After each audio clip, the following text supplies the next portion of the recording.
ఇన్నాళ్ల నిశ్శబ్దాన్ని ఛేదిస్తూ ప్రజల్లో ఉండేలా ప్రణాళికలు రచించుకుంటూ త్వరలోనే రాష్ట్ర పర్యటన చేయబోతున్నారు కేసీఆర్. అడుగు బయట పెట్టబోతున్నారు.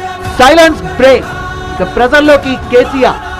ఆ ఒక్కరోజు సభలో అడుగుపెట్టిన కేసీఆర్ భూకంపం పుట్టిస్తానంటూ మాట్లాడి వెళ్ళిపోయారు. మళ్లీ ఇన్నాళ్లకు అధికార పార్టీ సైతం కోరుకుంటున్నట్టుగా ఒక కబురు అందింది.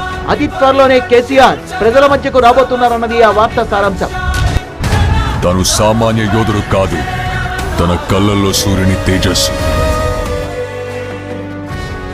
తన పేరు చరిత్ర మర్చిపోదు.